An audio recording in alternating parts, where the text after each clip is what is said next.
today we are going to be doing a video on Super Clean. So we've got their foaming cleaner, their wheel cleaner, their traditional cleaner in both a spray bottle and an aerosol can, and then their 4 absorbents for spills like oil, antifreeze, anything like that. You can now clean it up with a broom. The people at Super Clean were nice enough to send this out to me, so they reached out to me and said, hey, would you like to test our product? I said, of course, and they sent me out a full line. They were also nice enough to include a hat and a t-shirt. So this is a sponsored video, but I'm going to try and stay as unbiased as I possibly can. What you won't see a video on is the fact that the Mini has died. The engine burnt a valve, and I had to swap the whole head off because I wasn't sure what the problem was, and I wanted to quickly get the car back together. So I went ahead, bought a separate head, fixed all of it up, and threw that on the engine, and I've got my second head, which I have now fixed. It is now functioning and ready to go. I just want to clean it up before I sell it. I tried really hard to find somewhere around me that had a hot tank that could clean it, and lo and behold, when I finally struck out and I could not find anywhere, Super Clean happened to email me out of the blue. So I'm going to try to use their products to clean that cylinder head. The 2 products I'm going to be using today is the spray cleaner and the foaming cleaner. We will also be trying the wheel cleaner a little bit later, obviously on a wheel. And then the 4 absorbent, you'll see that popping up in videos in the future just as I spill things. I don't really want to pour $10 worth of liquid moly on the ground just to clean it back up. But I do really appreciate them sending this out. It was perfect timing. So let's go ahead and get the cylinder head up here, and we will talk about how we're going to do this. So here we have the original head from the Mini. It's pretty dirty. The inside doesn't look too bad. Actually, all of these surfaces don't really have any sort of serious oil gunk on them. So this head was well taken care of until it burnt the valve. But the issue arises from the outside. So outside here has all sorts of grime on it. All of the intake runners and exhaust runners look actually pretty good. So we won't have to clean this too much, but we definitely want to make it a little bit cleaner just because if we're going to mail it off and somebody's going to put it on their car, I want them to receive something they're a bit more excited to receive than a nasty old head. Now, one thing of note is I did have to dilute this. I diluted it 1 part Super Clean to 16 parts water. Aluminum doesn't hold up super well to very strong cleaners, so you have to be kind of careful with what you do and don't use it on. So I would be a lot more careful using this on like an unfinished wheel or something like that, or any sort of surface that you want to be very specific of what the aluminum looks like. So if it was some sort of decorative panel, I would be careful using this. You want to make sure that you use it sparingly. You want to make sure that you get it off and on pretty quickly, just enough to clean it. You're not trying to dissolve the surface. Now, if it was something more heavy duty, like if it was a cast iron cylinder head, you could just throw it on there 100% concentrated and you wouldn't have to worry about it as much. On their website, you'll find this very useful chart. So it shows you where you are on the cleaning scale here. So it is a much more concentrated cleaner than some of your other products. They're down here in the 8 to 12 range on your pH scale. 13, that's very basic. That's a very, very strong cleaner, which is great if you're trying to get things off, but you also have to, be careful with it.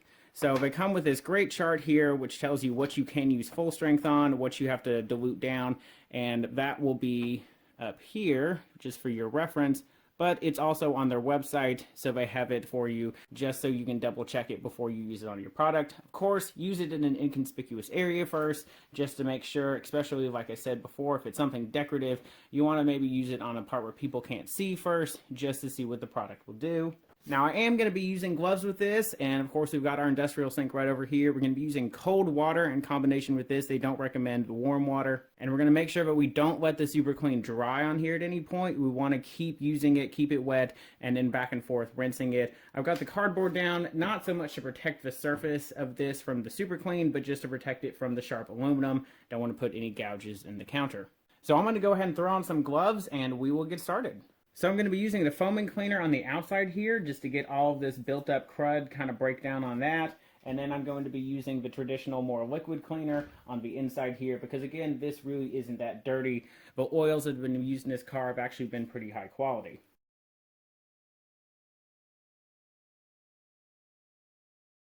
So I can tell already, that was in real time, and I can already tell, I can hear the kind of a bubbling noise to it where it is working. It is very strong. You've got a really good odor going on. So I'm going to give this just a little bit of time. I'm going to agitate things with a brush here, and then we're going to dunk it over into the sink before all this dries.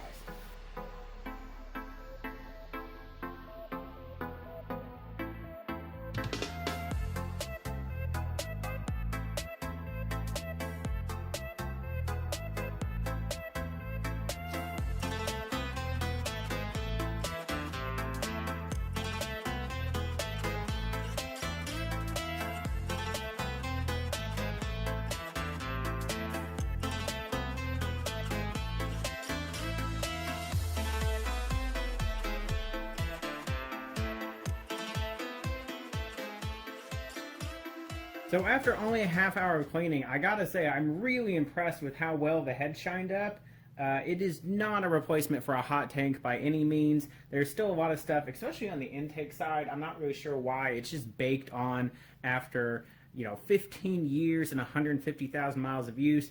This head, it's baked on there. It's kind of hard to get off. But for whatever reason, the exhaust side, this all cleaned up really well. I mean, another 15 minutes of scrubbing, I could probably get this thing shined up really, really well, but I'm selling it anyway. It doesn't have to look brand new. I just wanted it to be a little bit cleaner for the next owner and look a little bit better in the eBay pictures.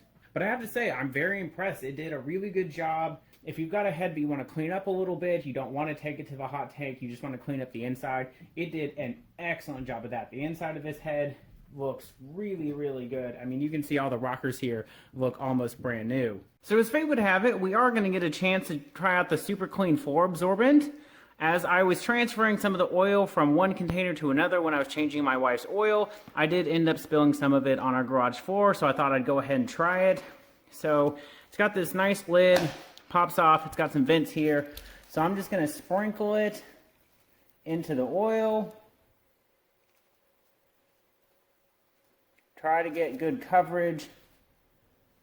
The instructions here in the back are pretty simple, so all we have to do is spread it on there, give it a few minutes to absorb, and then we can sweep it up and dispose of it with just a broom or a vacuum cleaner instead of having to wipe up all this oily mess. So I'm going to give this a couple minutes of work and then we'll come back and see how well it does. So it's been about 5 minutes. I went ahead and brushed any of the extra that did not actually land on the oil up on top of here just to make sure it was all actually being used. So it's had a couple minutes to absorb, and I'm going to go ahead and try and sweep it up with my wife's broom. So it got most of it. There is still a slight oil residue that I'm going to have to wipe up. But that's definitely easier than it would be. So we've got all this on here. So I'm sure I could sprinkle more on there and wipe it up. But now it'd be just as easy to give it a quick spritz with some sort of degreaser like Super Clean and then wipe it up with a paper towel. So overall, I'd say this would be really useful for a big mess. But for small messes, I'll probably just stick with a paper towel. So overall, I'd probably give that a B+. So now we'll be trying the wheel cleaner, which is a foaming agent as well. You can see it's got a little foam nozzle here on the head. And I have used it on the other 3 wheels already, and I have to say I don't love it. I think part of it is the ambient temperature. It is pretty warm out here, so all of this is coming off pretty quickly. So you're supposed to rinse the wheel down real quick, just get it enough to get it wet, and then spray it on. And you can see it starts to come down pretty quickly. It doesn't really stay in place. So especially the top part of the wheel is not really going to get any cleaning. So I do have a brush to agitate it with, which does make the sides a little smaller to help them stay in place a little longer. Just agitate it. You are supposed to give it about 30 seconds to really work its magic, and then you can rinse it off. And so while I didn't do a perfect job of cleaning the wheel, it does look much better. Just wanted to do a quick test of how I liked the product. So overall, I think it does work well, but I still think I'm probably going to use other cleaners for my wheels. I gotta say, guys, overall, I am really impressed with the product. Even without them sending it to me for free, I would recommend it. I've been using Purple Power for a really long time. I've never really been a fan of Simple Green because I thought Purple Power was just as good, but it was cheaper and I could get it in gallon jugs. But this is definitely that product you would use for the heavy duty stuff. So if Simple Green's not getting it done, Purple Power's not getting it done, that is where Super Clean's gonna come in. It is that heavy hitter of, all right, I really have something baked on or tough that I need to get off, and that's what I'm going to use it for. Of course, use it sparingly. Don't go overboard. Don't ruin your aluminum or nicer products. Use their recommended guide. It's on their website. I'll link their website down in the description so you can find that guide and you can find all their products. These are available at AutoZone. I'm not sure where else they're available. That's just what they told me was AutoZone. So of course, if you guys have any questions, you can feel free to contact me. Drop a comment down below. Contact Super Clean through their website. But as always, hit that subscribe button and I will see you guys next week.